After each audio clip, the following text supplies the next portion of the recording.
Does your bounce back begin this weekend, LB? Are you feeling confident when you're playing the Spurs? No. Come on, man! They just lost to the Tractor Boys. What are you telling me? Come on! We're in a situation at the moment where we're desperate. We're desperate for a win. We've got a couple of players coming back. Bruyne will be back. Still have a few injuries, but we can put out a really strong team. I don't know. I was on a stream before this, and people was telling me that they reckon Van der Ven might be out. Romero, I think, might be out. I think there's a couple of other players. They've got a few injury problems themselves. I think for me, we have to win this game. If we don't win this game, say we lose the game, we'll be 8 points behind Liverpool, and our next match is at Anfield, and we've only won there twice in 20 years. So if we lose our next two games, I think we're out the title race. I'm gonna be honest with you, lads. I think it'll be very, very. It would be a Premier League record to overcome an 11-point swing on the same games. People keep on saying, "No, we've done it before." No, we've done it when we've had games in hand. I don't think any club has ever overturned an 11-point deficit when you're both on the same games played. So we'd have to set a new record. It's doable, but for me, I'd start focused on Champions League if that happens. But I've just got to back my team and believe that these players can get it over the line. I don't think, for me, performance really matters that much on Saturday. I think we've just got to get the win, no matter how it comes. So I think De Bruyne being back is going to be huge, and you've got to play him. You've got to play him, and you've just got to try and create chances for Haaland. So let's see what happens, man. But I don't know, it's tough, Terry. It's tough, man. It's tough being a City fan at the moment, mate. Honestly, I think it's Spurs are so Spursy. You just don't know with Spurs. Like they're either going to go and beat you, or they're going to just like ruin your fun, or they're just going to be Spursy and just get battered by it.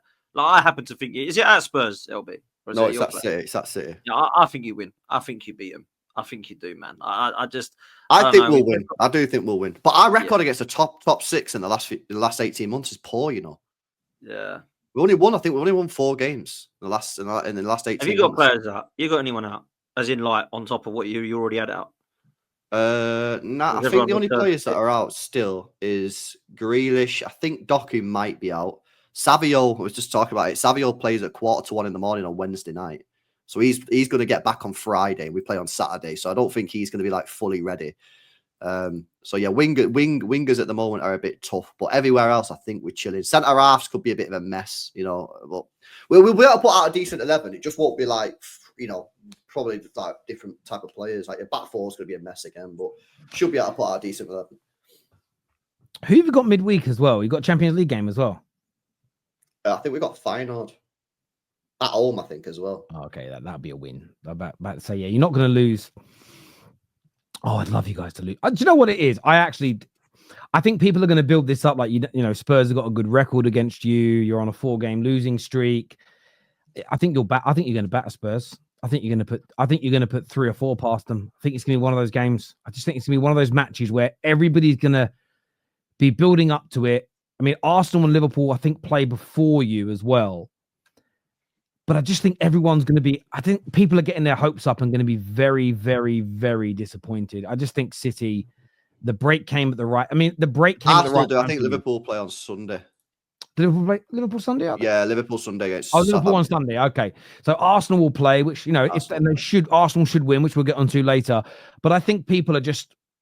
If you'd have played this game a week after your last defeat and there'd been no international break, I think Spurs might have got you. Having said that, Spurs are so hit and miss at the moment. Like the 1 week they can batter Villa 4-1.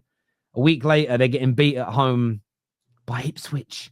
So it's hard to say, but I think you'll beat them. I think you'll beat Spurs. I think you'll start to turn your form around as well.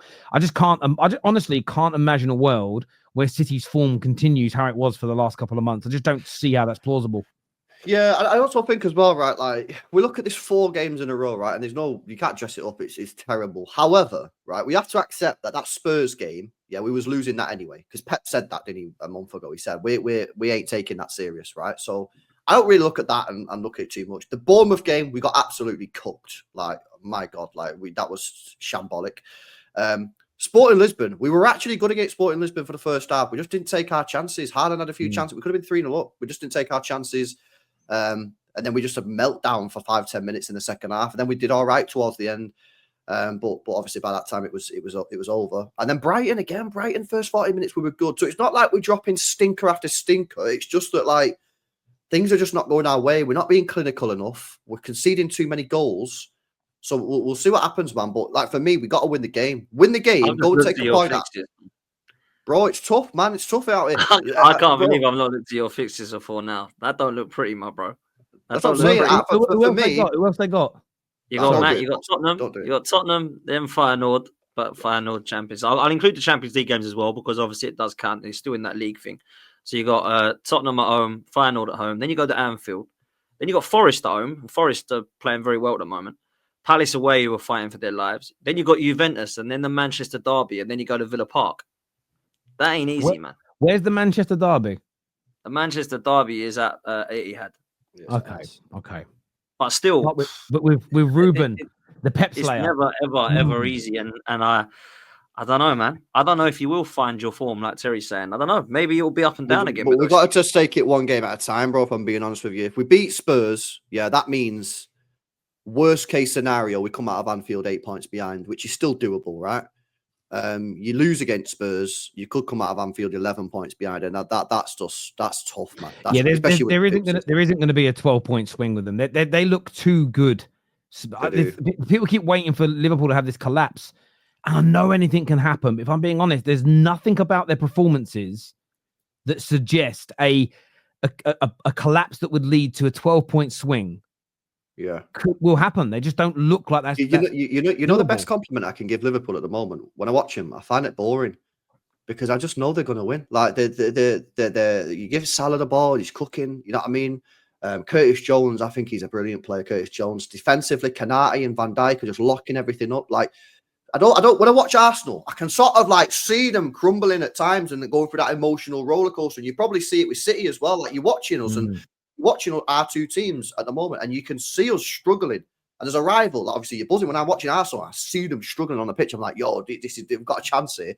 Whenever I watch Liverpool, I'm like, I never feel like they're gonna like lose the game or they're gonna concede. I'm just like, yeah, they just sort of like.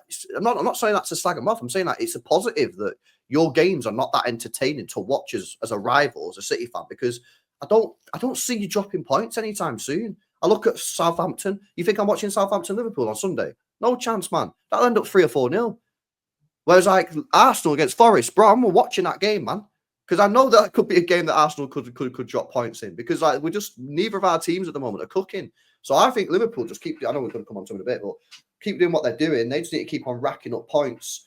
As for City and Arsenal, we just need to try and find a way out of this terrible form. Liverpool actually look more balanced than they did under Klopp as well. I can't lie. Like, I know it's only 11 games and I'm not seeing enough of Arne Slot under Liverpool to believe that they're going to go and do madness. But I look at them and I just think they don't look anywhere near as intense or aggressive as Klopp did, which allowed them to be sloppy at the back at times.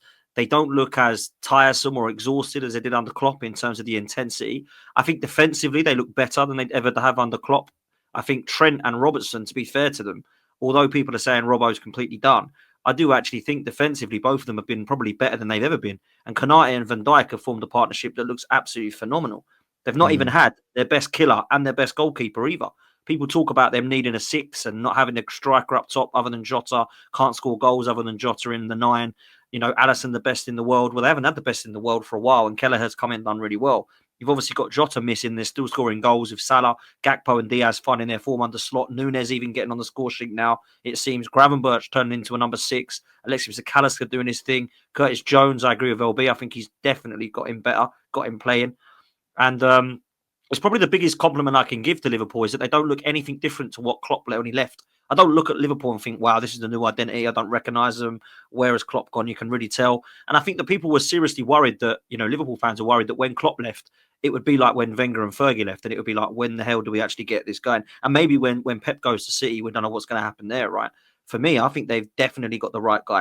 And you know what? I'm quite confident to say that is the right replacement for Klopp, even 11 games in, because it just looks like it's working. They look relaxed. Like LB says, you watch Liverpool and they don't look like they're panicking. They don't look like they're worried. Even when they lost to Forest, bounced straight back. You know, Arsenal and City are losing games. They're losing more points, dropping more points, drawing again, losing another game. With Liverpool, they lost to Forest, and it was like, yeah, blip, we'll just go blitz everyone now. And they have been. They've pretty much walked through teams. Like, I've never looked at them and thought, wow, yet. But I've still not looked at them and thought, cool, yeah, they don't look like right. There's something not quite right there. They just look comfortable. And I mean, fair play to him, man. It's probably the biggest compliment I can give him. Well, they're not playing rock and roll football anymore, are they, Potsy? Under that's what Klopp, I mean. it was great to watch, but like, there's a reason they only won like one title, right, at a Champions League, is because they were almost too entertaining at times. You know what I mean? Whereas now this new guy, and they fade towards the end of the season because they're knackered, right? Whereas now they got slotting. He's calmed things down a little bit. Yeah, everything's a bit more calmer. And you know, it's and actually that'll probably get better out Salah, because as Salah's aging, does he want to be playing rock and roll football, running up and down the line and pace? No, he wants to just calm down a little bit. And I think this year Salah's been exceptional. I think he might even be player of the year so far. Like, yeah, I just every time I'm watching him, I'm like, yo, this guy is just a joke, man. So yeah, I think they've got a great chance. Their task, and I think Liverpool fans probably know this. Their task for me, is they need to try and open up a bigger point gap as they possibly can before January, because we all know City are going to go and spend money in January, right? Because we have to replace. We've not replaced Alvarez, right, which was stupid, and we've lost Rodri. So City will go out there and buy at least one player, maybe two. And when that new DM comes in, you should see City have a bit more control and stop being as vulnerable as we are. So if Liverpool can get to 11 points, 12, 13 points gap before January, and they go and buy players themselves, because they should be buying players themselves in January, then that should be enough. If it's only 8 points, 7 points by the time we get to January, I still think people might favour City, man. But nah, they're cooking, man. Liverpool are cooking. They are. No. Listen, I agree with a lot of what you boys have said. I think that Slotter's come in and he's made some subtle changes, and he's just getting the absolute best out of this group. And that's why I wanted to. I'll speak about Arsenal in it before we come on to the revised top four.